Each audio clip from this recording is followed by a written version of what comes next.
أيها المسلمين, this is not Zamzam water, this is not Quran, this is not Bayt, wallahi haram, wallahi kufr. একটি ভাই বারবার চিল্লাচ্ছে এবং তার কথা কেউই শুনছে না, তার দিকে তো তাকাচ্ছে কিন্তু সে কি বলছে তারা বুঝতে পারছে না, কারণ হয়তো এটা তাদের ভাষা নয়।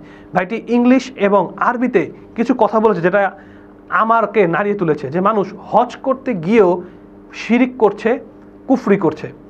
যে ভিডিওটি দেখতে পাচ্ছেন, এই ভিডিওতে একটি পাথরের মধ্যে বিভিন্ন লেখা আছে, মানুষ সেটার মধ্যে চুমা দিচ্ছে, সেটার মধ্যে কপাল ঠেকাচ্ছে, সেটাকে হাতাচ্ছে এবং এই ভাইটি বারবার বলছে এটা কুফর, এটা শিরক, আল্লাহ আপনাদের রাগান্বিত হবেন, আল্লাহি মানে আল্লাহর কসম করে বলছে আল্লাহ আপনাদের রাগান্বিত হবেন। কিন্তু দুঃখের বিষয় এই ভাইয়ের কথা কেউ শুনছেন না। ভিডিওটি দেখুন। Astaghfirullah, wallahi haram, wallahi this is not shifa, wallahi this is not Zamzam water, wallahi shame, wallahi aib, wallahi Prophet sallallahu alayhi wasallam, wallahi Prophet Muhammad sallallahu alayhi wasallam angry on you, wallahi shame, wallahi this is not shifa, wallahi this is khurafiyat, wallahi this is khurafiyat, wallahi qasam billah this is khurafiyat. Allah subhanahu wa ta'ala astaghfirullah, wallahi Allah subhanahu wa ta'ala angry, astaghfirullah, astaghfirullah. কতটা আবেগ নিয়ে এই ভাইটি বারবার বলছে এটা কুফর, এটা শিরক, রাসূল সাল্লাল্লাহু আলাইহি ওয়াসাল্লাম আপনাদের রাগ করবে, আল্লাহ সুবহানাহু ওয়া তাআলা রাগ করবে, ওয়াল্লাহি এটার মধ্যে কোনো কল্যাণ নেই, এটা জমজমের পানি না, এটা কোরআন না, এটা কাবা না।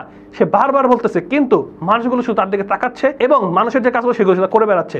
এর মানে বোঝাচ্ছে এটা আমাদের এশিয়া মহাদেশের মানুষ, কারণ তারা ইংলিশ এবং আরবি কম বুঝে। এখান থেকে শিক্ষা নেওয়া উচিত যে আমরা উমরা বা হজে গিয়েও কিভাবে কুফরি করছি, এই বিষয়গুলো আমাদের নখদর্পণে রাখা উচিত।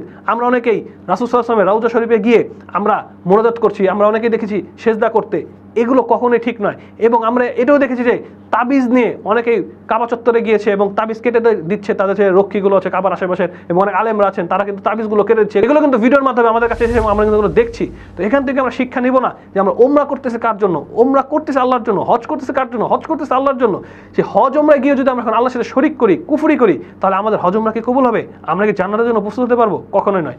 এজন্য যারা যে গাইডের সাথে যান, সে গাইড কি আসলেই আলেম, তিনি কি আসলেই ইসলাম সম্পর্কে বুঝে? যদি বুঝে থাকে তাহলে সে এই কাজগুলো কেন করাচ্ছে মানুষগুলো? কারণ আমি ভুল করতে পারি কিন্তু আমার যে গাইড সে যে একজন অভিজ্ঞ মানুষ, সেই মানুষগুলোকে কেন বাধা দিচ্ছে না?